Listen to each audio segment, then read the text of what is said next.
here's a little test for you, and it's going back a wee bit, but I think some of you will remember. Who remembers the game show The Price is Right? Yes. Do you remember getting excited on a Saturday night? I was quite young, but used to get excited on a Saturday night when The Price is Right was coming on, because there was a great opportunity to win lots and lots of prizes. And who can remember the catchphrase for The Price is Right? Come on down. Come on down. Yes. They would go around the audience, the camera would pan round the audience, somebody's name would be called, and they would say, Brenda, come on down. And down they ran to the stage where they had the opportunity to win lots and lots of gifts, lots of prizes, if they could guess what the price was. It would be quite interesting, I think, to look at a recording of that from many years ago to see how much the prices have changed and gone up, because they most certainly will. But I suppose the story of Jesus' encounter with Zacchaeus could have been the inspiration for that game show in some respects, as Jesus looked up into the tree and saw Zacchaeus and said, Zacchaeus, come on down, I'm coming to your house. And yes, at the end of the story, there was a great big prize for Zacchaeus in that Jesus offered him and he accepted the gift of salvation. But this morning I want us to look, as I've said, at this story with fresh eyes to see if we can gain some fresh understanding. We know a few things about Zacchaeus, and Jesus knew these things too. We know that Zacchaeus was short, and sometimes that gives you a bit of a disadvantage. To somebody that has to stand really very tall to get to the 5-foot mark on the measuring scale, then I understand how challenged you can be when you're short. And Zacchaeus, if he was short, he must have been very short indeed, because the Jews are not renowned for their height, are they? And if the Bible described him as short, he must have been. So he was a short man, and yet in his desire to see Jesus, he found a way by climbing up the tree. We also know that Zacchaeus was a tax collector. Not an ordinary tax collector. We know that he was a chief tax collector. That meant that he would have oversight of a lot that was going on. In the Roman Empire, the tax collectors were not like our tax collectors today, where they were employed by the state and regulated.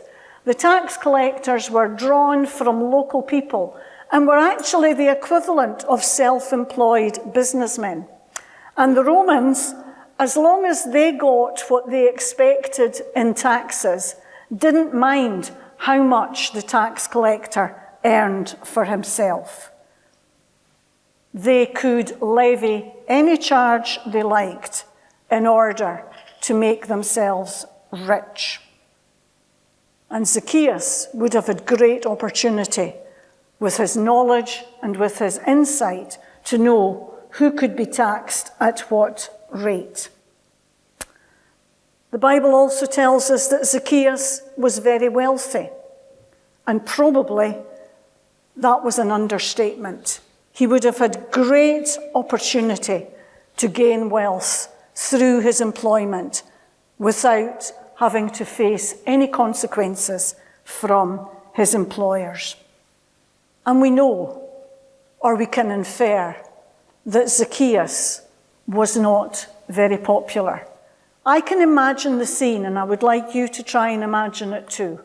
Jesus is coming. There's a crowd who all want to catch sight of this man, and Zacchaeus is trying to get to the front so that he can see Jesus. The crowd, I think, probably elbowed him out, made sure that he didn't manage to make his way to a place where he could easily see Jesus as he passed by, because they weren't going to give this man an inch. In fact, they were going to treat him as they believed he deserved. Zacchaeus, being inventive and being determined, climbed up a tree in order to see Jesus. So these are the things that the Bible tells us, and these are the things that we think we know about Zacchaeus. He was short, he was a tax collector, he was wealthy, and he was unpopular. But just for a minute, I want us to think about the things that Jesus knew about Zacchaeus and what he did with that knowledge.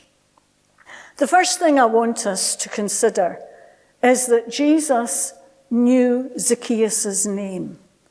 There was Zacchaeus up the tree, thinking that he was quite inconspicuous. He had a good view. Nobody else could see him. He was out of sight. And yet Jesus stopped, looked up, and called Zacchaeus by his name. Zacchaeus is a Hebrew name, and it means the righteous one. Clearly, in his life, Zacchaeus didn't live up to the meaning of his name.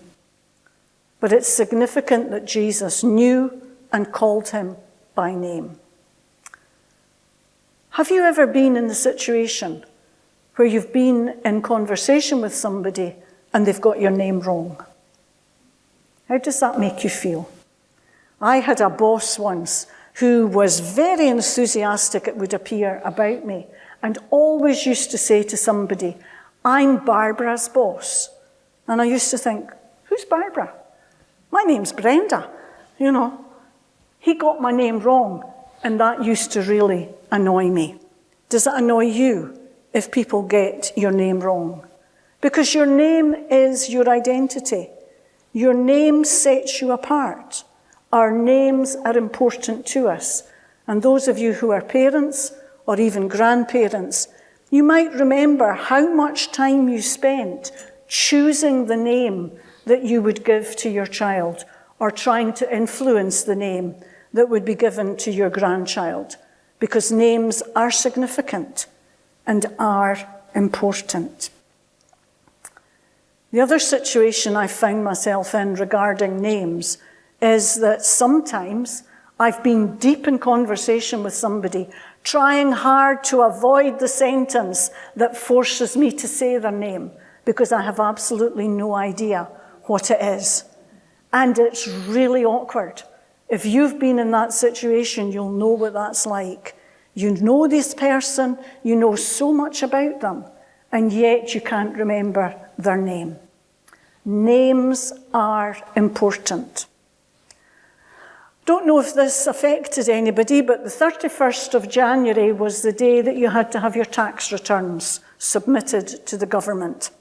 And if you do have to do a tax return, you'll know that they're not particularly interested in your name. You have a number, and that's the number that you have to quote all the way through. And there was another television program many years ago where the main character, his catchphrase was, "I am not a number, my name is," and he would use his name because people in that scenario were given numbers. And it's important that we feel that as individuals we are recognized and we are known by our name. And Jesus, although he was passing through Jericho, a town with which he was not familiar, knew Zacchaeus' name. And the good news is, Jesus knows your name this morning. He knows who you are. He knows you by name, and he calls you to him. To Jesus, we are not a number. To Jesus, we are not insignificant. To him, we are known by name, and that gives us an importance, that gives us a sense of worth, that gives us a position in this world. So Jesus this morning knows your name and wants to speak to you individually using your name. What else did Jesus know about Zacchaeus? Jesus knew Zacchaeus' nature. As the crowd started muttering, "Oh, look, he's gone to be a guest of a sinner," Jesus would have heard them. But it would have been no surprise to him, for Jesus knew exactly what sort of individual Zacchaeus was. He knew that he didn't live up to the righteous man that his name suggested he should be. Jesus knew of his behaviors and of his past. Jesus knew of his selfishness and self-seeking. And yet, in knowing all that, Jesus still wanted to interact with him, still wanted to get to know him, still wanted to build up a relationship with him. And Jesus knows our nature too. Zacchaeus wasn't very good at putting on a front because everybody knew his behavior and everybody knew his lifestyle. But I wonder, as church members, do we sometimes put on a front? Do we sometimes try to be something we're not, give an appearance of something that is false?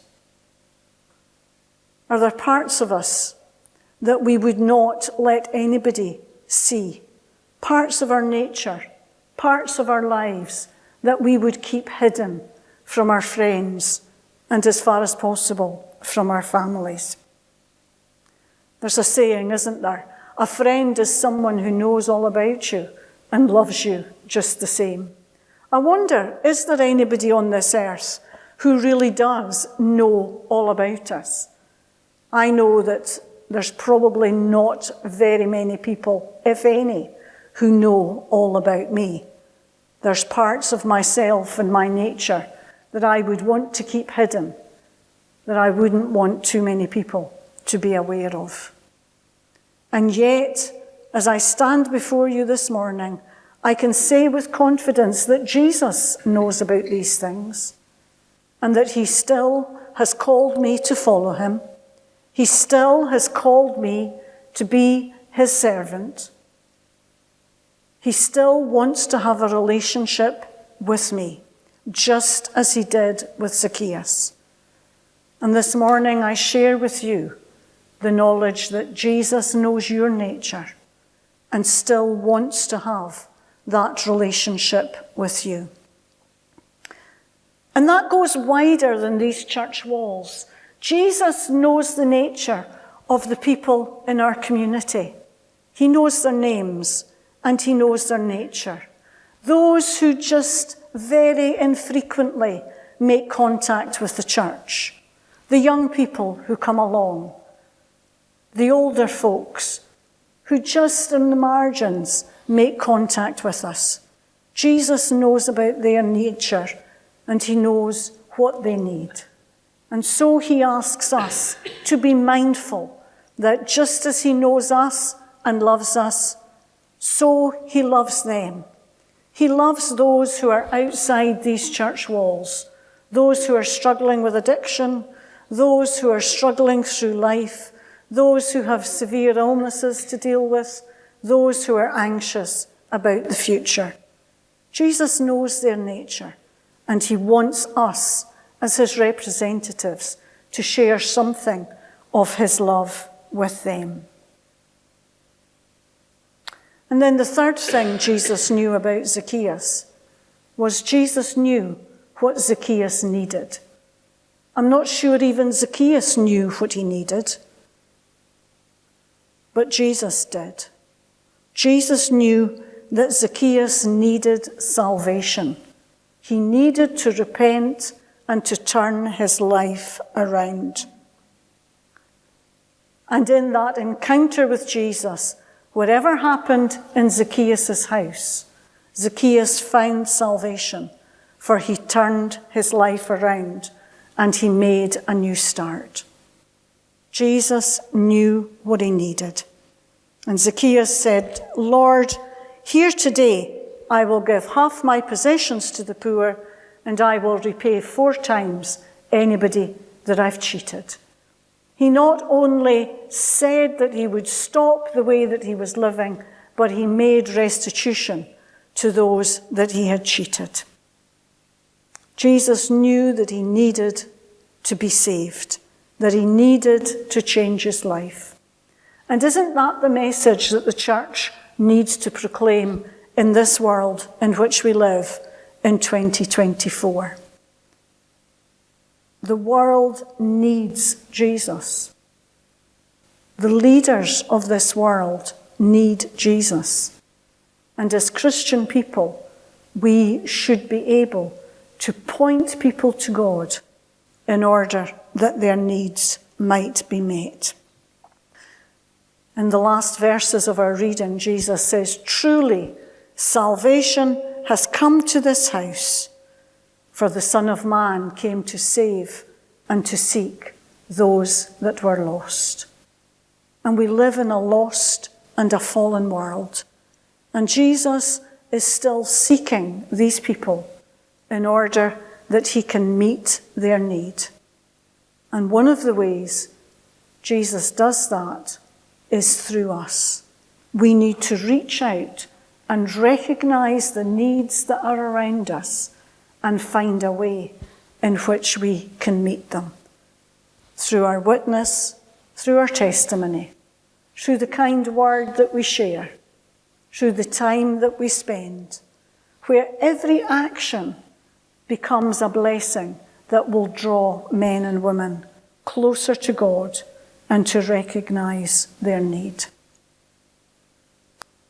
So this morning, be comforted and be challenged. Be comforted that Jesus knows your name, that he knows your nature, and he knows your need. And he is more than ready to meet your need, even in these minutes. But also let us be challenged that Jesus knows the names and the nature and the needs of those around us who as yet don't know him and don't recognize him. Zacchaeus didn't know that he needed to be saved, but when he met with Jesus, he recognized that that was the case. Many out there do not know their need of God, and we are the vehicles by which we can meet that need and help them to recognize it. So is Jesus this morning looking at us and saying, "Come on down. Come on down and come into a new relationship with me." If you don't know him, now is the time. Or is he looking at us and saying, "Spread my message of love and forgiveness and salvation to the world around you"? Are we being asked by God to be used by him to proclaim the gospel? Is Jesus saying to us, "Come on down so that God can use you"? Is he saying, "Come on down so that God can bless you"? Is he saying to us, "Come on down so that God can anoint you"? Or "Come on down so that God can save you"? Wherever you are this morning, Jesus knows your nature, knows your need, and most importantly, knows your name. Amen.